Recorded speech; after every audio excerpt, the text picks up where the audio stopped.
Cycle चलाओ जी भर के, जियो जी भर के। G Mart cycle paradise, Hero cycles के ऑथोराइज्ड डीलर, 66 फव्वारा चौक, उज्जैन। दोस्तों, जय श्री महाकाल न्यूज मालवा के बुलेटिन में आपका स्वागत है। आइए चलते हैं आज की खास खबरों की ओर।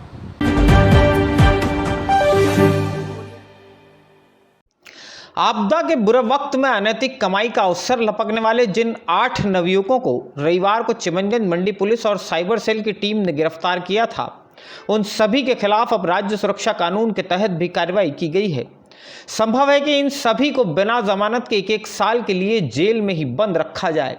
उज्जैन पुलिस की टीम द्वारा इन आरोपियों से की गई पूछताछ में खुलासा हुआ है कि आरोपियों ने मरीजों से चुराए हुए इंजेक्शन 60 से 65 हज़ार रुपये तक में बेचने की कोशिश की थी। गिरफ्तार आरोपियों में से 5 आरडी गार्डी मेडिकल कॉलेज से जुड़े हैं या जुड़े रहे हैं और 3 देशमुख अस्पताल के कर्मचारी हैं। रेमडेसिविर इंजेक्शन देशमुख अस्पताल से ही चुराए गए थे। रविवार को देशमुख अस्पताल में भी खासा हंगामा हुआ। यहां भर्ती मरीजों के परिजनों ने अस्पताल प्रबंधन से उनके परिजनों को लगाए गए इंजेक्शन का हिसाब मांगा। पुलिस का मानना है कि इस पूरे रैकेट को निचले स्तर के ही कर्मचारी संचालित कर रहे थे। पुलिस अधिकारी इस बात की भी जांच में जुटे हैं कि क्या अस्पताल प्रबंधन से जुड़े लोग भी इसमें शामिल हैं। हालांकि फिलहाल इस तरह का कोई प्रमाण सामने नहीं आए हैं।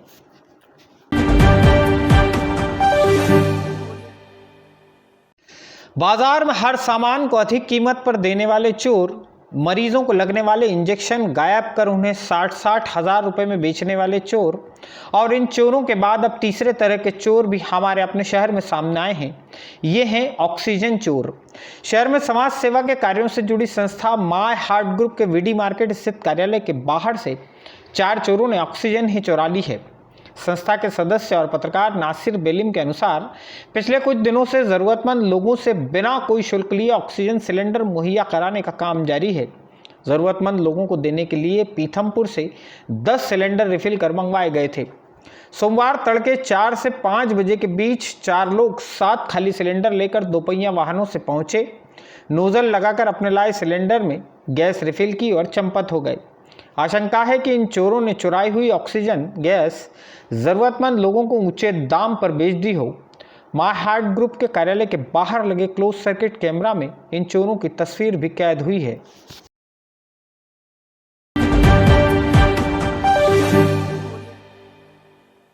रेमडेसिविर इंजेक्शन की कालाबाजारी करने वाले 8 अपराधियों के खिलाफ रासुका लगाने की कार्रवाई के साथ ही जिले में एक और बड़ी कार्रवाई हुई है। भैरवगढ़ थाना क्षेत्र के बांसखेड़ी गांव में रहने वाले सरपंच नरेंद्र कुमावत के खिलाफ भी रासुका की कार्रवाई की गई है। नरेंद्र कुमावत के घर, खेत और उसके कब्जे वाले गांव के सामुदायिक भवन से पुलिस ने पिछले दिनों बड़ी मात्रा में अवैध शराब का जखीरा बरामद किया था।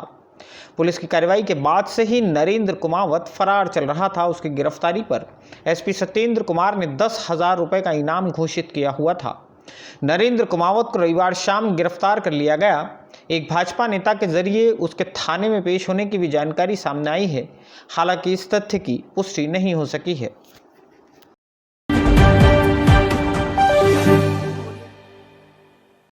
कोरोना के संदिग्ध मरीजों को पहचानने और उन्हें घरों में ही आइसोलेट कर वहीं उनका इलाज शुरू करने का जिला प्रशासन का अभियान सोमवार से शुरू हो गया है। पूरे जिले में सरकारी कर्मचारियों के 400 दल गठित किए गए हैं। शहरी क्षेत्र में प्रत्येक 250 मकानों पर एक दल रहेगा। इन दलों को फील्ड में कैसे काम करना है, क्या सावधानियां रखनी है, कैसे कोरोना के संदिग्ध मरीजों को पहचानना है और कैसे उन्हें इलाज मुहैया कराना है, इन सारी बातों का प्रशिक्षण कर्मचारियों को दिया गया है। सोमवार को कलेक्टर आशीष सिंह ने जीवाजीगंज स्कूल में दलों में शामिल कर्मचारियों से बात की। ठीक इसी तरह का प्रशिक्षण शिविर शास्त्री नगर मैदान और उत्कृष्ट हायर सेकेंडरी स्कूल में भी आयोजित किया गया था। यहाँ पर जितेंद्र सिंह चौहान ने कर्मचारियों से बात की। प्रत्येक दल में शिक्षक, आंगनवाड़ी कार्यकर्ता, पंचायत सचिव जैसे फील्ड वाले अमले की ड्यूटी लगाई गई है। इन सभी को थर्मल गन, मास्क, सैनिटाइजर भी उपलब्ध कराए जाएंगे।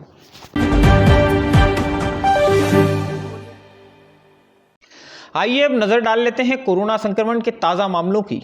पिछले 3 दिनों से हमारे जिले में रोजाना कोरोना संक्रमण के 300 से ज़्यादा मामले सामने आने लगे हैं। 23, 24 और 25 अप्रैल को जिले में 5037 संदिग्ध मरीजों के टेस्ट किए गए। इनमें से 958 मरीज कोरोना संक्रमित पाए गए हैं। टेस्ट के मुकाबले संक्रमण की दर 19% के आसपास बनी हुई है। इसका सीधा मतलब यह है कि हर 100 संदिग्ध मरीजों में से 19 या 20 लोग ऐसे हैं जिन्हें कोरोना का संक्रमण है। संक्रमण की यह दर बहुत ज़्यादा है। ये हालात तब हैं जब एक पखवाड़े से उज्जैन बंद है। सोचिए यदि आज के हालात में बाजार खोल दिए जाएं तो स्थिति क्या होगी। पिछले 3 दिन में ऑन रिकॉर्ड 5 कोरोना मरीजों की मौत हुई है। ऐसी मौतों की संख्या तो गिनी ही नहीं जा रही जिन्हें अस्पतालों में कोरोना संक्रमित मानकर ही इलाज दिया गया, लेकिन उनकी रिपोर्ट निगेटिव आई। 23, 24 और 25 अप्रैल को अस्पतालों या होम आइसोलेशन से 762 मरीजों को डिस्चार्ज किया गया। इसके बावजूद एक्टिव केस की संख्या 173 तक बढ़ गई। फिलहाल हमारे जिले में कोरोना के 2874 एक्टिव मामले हैं।